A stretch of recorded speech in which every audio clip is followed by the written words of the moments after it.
very easy from one machine to another because it just abstracted out certain things like putting a character on the screen at X, Y position or writing a block of data to the disk.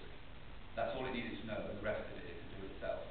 And so I took that and just expanded it to another level, including things like putting a sprite on the screen or a particular character on the screen at a particular place. And with the present, I did the versions myself, I mean the versions myself. With Football Manager 2, I wrote all the core for one game. I think I did that one with the Amstrad. And all of the versions, both Football Manager 2, World Cup Edition, and of course, previously the present, have the code I wrote in Forth. It's the engine that drives the whole game. And there's some assembler code written, machine language code written specifically to say, put a character on position, converting the world coordinates to screen coordinates, or put, or write this there, or write it out. So I had on the Football Manager 2 World Cup Edition, I had some specialists on C64 and Amstrad and things like that, Amstrad, Atari, things like that, who were writing that assembler code. But my code runs on all the machines and all the translations. Right, it's converted by a cross compiler. Cross compile. So if writing it stage to run on the Amstrad, so the cross compiler runs on PC, and it will generate Z80 for say the Amstrad, but it will also generate 6502 and 68000 for the ST and Amiga as well. So this meant, from my point of view, that I could be sure that once I've written the game in Forth, that it would work exactly the same on every machine. Yeah, I chose to use a version of Forth that would run 8-bit and 16-bit computers. I don't remember what it's called now. But therefore, the same code would run on each machine. So it was like a virtual machine with the Forth. Jonathan, when you hear the story about Kevin and how to publish games, do you still feel you should have started sooner with programming, or do you enjoy your programs are mostly PG with some municipal concepts? I mean, you told that it's just for fun, but I mean, you would be even quite successful in 1984, let's say. Well, I wish I would have sooner. I think that would have been a nice thing. I mean, I was 13 when I got the Spectrum in 1984, so I was too young to really do sort of write anything like Kevin or any of the other programs we did. First game was what, 1989, so I was 18 when I wrote that, so that wasn't too bad. And I just sort of put my tail on Spectrum, giving the game with the cover text fresh, particularly using your sync code, so that was enough for me. As for today, well, not actually PD as such. I mean, I'm fairly happy that they're sort of freely distributable, but I do retain the rights to them. I just want to sort of clarify that. So they're not PD. But yeah, I mean, anyone can play them. Most of them are freely downloadable. And it's nice, sort of stick them up on a file sharing site and you go and check a few months later and you've had 300 downloads, so you think, well, that's pretty good. If people play the games, I only wrote them for myself, really. Yeah. So yeah, I'm quite happy to continue to do it, and I've still got plenty of ideas, so yeah, I think I've got a few years left to go. What do you think about writing games just for fun? I think he's sort of got a big plus point over in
from nearly every kind. I think you didn't miss anything. Maybe you didn't write a football manager. Adventure I haven't seen. No. You made 128 kilobyte games and even 16 kilobyte, maybe 1 kilobyte games also, I'm not sure. Yes, I've been one of those. Yeah. So you have so many ideas and skills. What will be your next project? Right, well there's a machine in the next room that's running the game I'm working on at the moment. It's called Encyclopedia Galactica. And it has the player travelling around various star systems and planets and landing on them, going out to collect flora and fauna, take them back to the ship, research them for the Encyclopedia Galactica. Obviously that's been borrowed from Douglas Adams. Yeah, and that's the whole point of the game. There's a shop that you can go and buy bits and pieces that you might need: fuel, tranquilizer darts, traps to catch some of the creatures, all sorts of bits and pieces, little extras that sort of make the difference. There's quite a bit of depth to it. So I've been working on that for about 2 months. I've got a few more weeks left on it, and then I think Chris is going to put my dad's after this retrofusion issue is done. Yeah, that's the one I'm working on at the moment. Then obviously the next idea will be sort of 5 minutes after that. I think it doesn't take long. I'll just sort of look at an inanimate object and think, oh, it's a game of that. And that's it. I'm on. Fine. Same question to you. What are you doing nowadays? What will be the next step on game? There might be a nice break I'll have sometimes to do that. At the moment, iPhone, so I'm doing a football manager game for the iPhone. Well down the track now. And other graphics than 982? No, I thought they were really good. No, they are. It is different, yeah. And it's very much different in many ways, actually. I've done a few football manager reviews, so this is another design again. I'm happy with where it's going. I'm certainly really enjoying it. I mean, that's the thing. I love doing what I'm doing now. And I'm hooked, basically. So, maybe in the audience somebody has a question for Kevin or for Jonathan? Question for Jonathan. Development environment and sort of time. You talked about a couple of months to write a game. A month or 2 months, yeah, something like that. And you crossed the path from PC, I take it? Yes, there's an excellent assembler, SJSM Plus, I think it's called. That's the one I'm using at the moment. I've used one or two others, 2580, but that's not freely available on the internet. It's one I took from an old job, sort of copied onto the systems, so yeah. Graphic editor. Graphics, yeah, I use Metal Brains 7-up. Slide is it? Yes, it is. Metal Brains, the author of that, so it's an excellent tool for graphics if anyone is interested in learning the history of graphics. It really is, top stuff. It does the job. Yeah, so Kevin, you see, the people who games now, they use also PC now to write games just to make it easier than use a squash assembler, and so it's hitting the same stuff. So you had a question? Yeah, I'd like to ask Ken a question. Whilst it is about your face, you can please let us know about your beard. I just want to, one of the things that a lot of people remember about your games is that you put your face in the advert. I want to know the motivation. Was it because there was a heartfelt belief that programmers didn't get recognised for their work, like Atari at the time didn't tend to recognise people that actually done work, or is it just you've got a huge ego out of control? No, I don't think it is that at all. No, there was very good reasons for it. I was going to talk about it later on. We'll probably cover it again when we speak later. But it really came about because I was going. The game was out there. It was being sold by mail order and in the shops as well, and in the chain stores. And I was attending computer game shows, and there was a series of them really, and I started to get a reaction at computer game shows that kind of made sense to me. I mean, I always had a sense of how things were sold, but related to this specifically, I would be talking to people about the game, and some were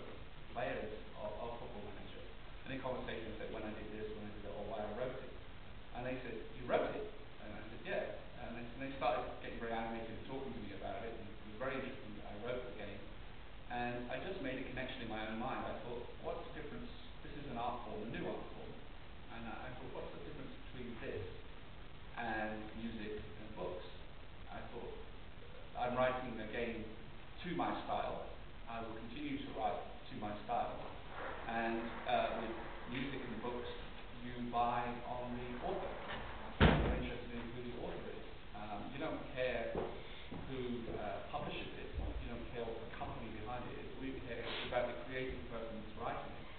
So I thought it was the same, and that's what gave me the idea to do that. And I have to say, the second part of it, if you do start putting a picture on the cover, you've got to be confident you've got a good product, because you're going to stand or fall by it as well.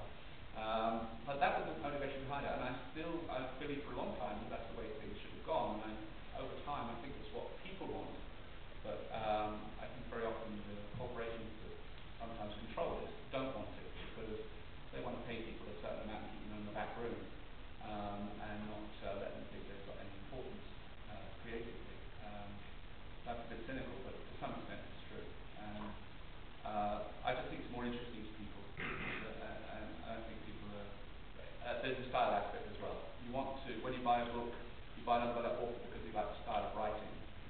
So you know who the author is, you don't care what the publishing company is. And that was the main trigger for it. And it just kind of works. I was stuck with it. I hope you put your faith in the iPhone version. How have I thought about it? You should maybe grow again in beard. Yeah, the beard left in South America. So next question. Following on from both of you, because back in the day and also nowadays, it's not a big corporation producing these games, you mentioned already. But you both, in your own way, release games that are quite addictive and quite playable. I just wondered whether you actually get other people to play them and get their opinions, or whether it's just purely your own judgment on what you do. Do you have sort of testing time? Well, I mean, I can say originally for me, I mean, that's what I was doing. And in fact, it was why I called the company Addictive Games. It was, I'd had people play my game, the original Football Manager, and I realised that once they started, I couldn't get them off it. And, I realised it was something good. And I remember laying there on a Saturday morning thinking about the call the company I decided to form the company. And it just seemed obvious, Addictive Games, because the game was addictive. It's interesting that might not be such a good name to use these days, because you might associate it with drugs or other bad stuff, but then it's innocent. Glad you do that. Yeah, to be honest, I don't really have any testers. It's basically sort of playing it by ear. Because I develop the games, I'll sort of start to play them and think, well, this could do with another element here, perhaps another mechanic there. Maybe we need a bigger picture for the player to think about, maybe some bonuses to collect, or perhaps hazards, so he's got to be careful when he's collecting the bonuses, not to collect them in a certain order, or maybe his controls get possessed, or he slows down, or the aliens start multiplying very quickly, or some other mechanic like that. So I don't really have anybody testing the games. Occasionally I'll have someone helping out on the graphics, or I might send an early preview copy of the game to the musician. But the guy in Poland that does most of the music for me is not the best game player, unfortunately. So everything I do is too hard for him. He always says, this is far too hard, far too hard. So you can leave an email address later to him if you want a test version. Sure. If you want to play the game I'm working on at the moment and give me some feedback on that, that's great. But no, for the most part, it's just me just sort of working out what I want to do. Sometimes perhaps the games might be too easy or too hard because of that. I don't know. But I try to vary it. Kevin had also a method, because if you buy this player named Toms, he always shoots 3 goals in every game. None of these are true. No. I've had a few of them. Any more questions? I have a question for both of you. So if you could travel back in time and give your younger selves, just as they were starting out, one piece of advice about writing spec games, what would it be? Please, first.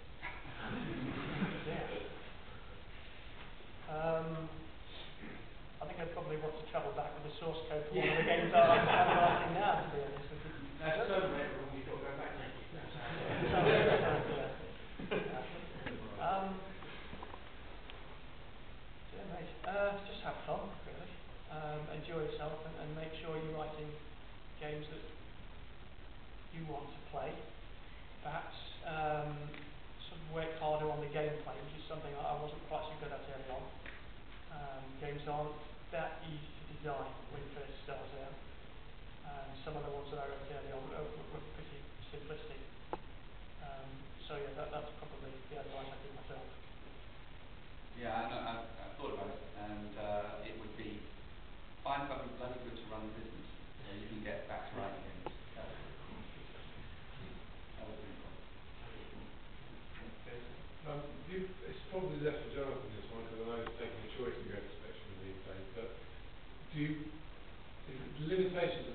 have to sort of get the game out onto this sort of limited simplistic device, you know, but you are in total control of it. There's no hardware sprites, no hardware scrolling. You do have a sound chip, but it's not as good as the two, let's be honest. So you sat there, you've got a blank canvas, really. So it's just your mixing machine. Because it's so limited, you have to sort of think about the gameplay a bit more, and how to make the gameplay compensate for perhaps the simplistic graphics and you know, the fact that the sound effects are totally realistic. So yeah, I think it's the gameplay that sort of comes out when you're running something on a very simple machine. As a follow-up to that, I do write strategy games, and a lot of the games are about the thinking aspect. So if you're writing a more arcade style game, if you've got a lot of power, you can spend a lot of time creating those graphics, which is what happens within a studio, and that moves you away from games design. What Jonathan's saying is very similar to what he's saying. It allows you to concentrate on thinking. You haven't got to reach these levels, which really need deep. So, yeah, in that way, it's a constraint that matters less to me than the kind of game I do.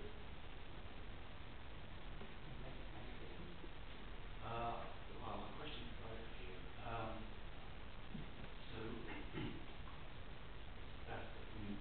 The game development process is quite an intuitive one, can be quite lengthy, not necessarily mechanically enjoyable. How do you keep interest? So for example, you say you're creating games for yourself. How does that interest and that enjoyment of the game you're actually creating survive the creation process? Once you've seen the same screen 1,000 times, you've replayed, retweeted 1,000 times. Do you find at the end of that still enjoying the work you have? Not immediately, no. I mean, by the time you finish a game, you're sick of it. You're sick of the sight of it. You know where all the screens are. You know where everything is. How to collect certain objects. Where to take them. You know, that sort of thing. You know how the game works. You know how to beat it. What method it's using to try and beat the player. So you're sick of it. It's only years later you can go back to it and really, you know, enjoy it. But as far as completing the projects during the development cycle, you're really just looking to add little bits and pieces all along the way. You're always thinking, well, what else can I add? What else can I do? How can I add a little bit more depth to it? So you never sort of get sick of it quite until you finish it, and then you think, right, I've done with that. Let's do something else now. Yeah, myself, it is better to go back and play your own games later after you've had a break. I remember 2 or 3 years ago playing the original Software Star and Surprise. Fun. Enjoyed it. But during the writing process, certainly I'm going through a long-winded one at the moment. I've been writing this thing for the last 3 years. I'm near the end of it. And that's partly because of the time I have available to do it. Yeah, each stage is a new challenge, and the one thing that makes it work, I make it work for myself, because I get to a certain stage and decide that it's something I need to add and create a lot of work for myself, just as this is. But there's challenges all the time solving those problems, and so that keeps me interested. The other thing is I try to do is try to write a game, and I think it's easier perhaps to do the kind of game I write than the kind of game that Jonathan writes. I try to write a game that even when it's finished, I still enjoy playing it. In other words, I can't beat it because I wrote it. That's a challenge I set myself.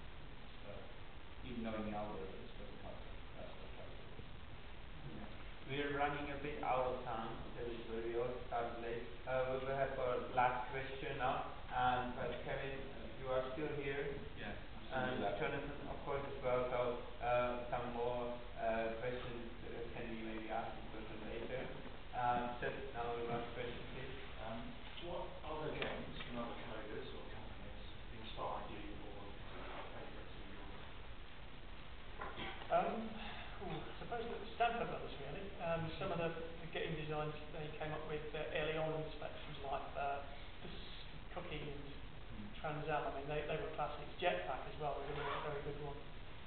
Those are the sorts of games that Kevin was just mentioning, where it doesn't help perhaps if you wrote the game, because you know, even knowing the algorithms, like you said, wouldn't help you complete the game. It's one of those really simple action games where everything's happening all at once, there's plenty going on, and you can get yourself into a pickle very quickly. That's the sort of game that I really admire. So other than that, Zoom, John Gibson, Imagine, that was one that kept me going for quite a while early on. What else? The Horace games, of course, were fun. Manic Miner, well, that was just brilliant level design, really. And Jonathan Smith's work, obviously, that was pretty good. Very good technically, Jonathan was. Perhaps not quite as good as Matthew Smith on the design side, but certainly very good on the technical side. I don't think there's been a Spectrum programmer anywhere near as good technically as Jonathan was. I really want to know your inspiration. There was no football game before. No, there wasn't. In fact, the inspiration was board games. That was what I was. But the inspiration for Football Manager comes partly from board games and partly from becoming a computer programmer. So I was myself writing board games for when I was young, through my teens, and wanted to do it as a job at one point, and then later on got a whole computers professional and kind of put the two together. So that was where my inspiration came from, my own background, and particularly, I guess, if you say what's the inspiration around Football Manager, it was playing football board games and then trying to write them myself and finding it limited. It was always limited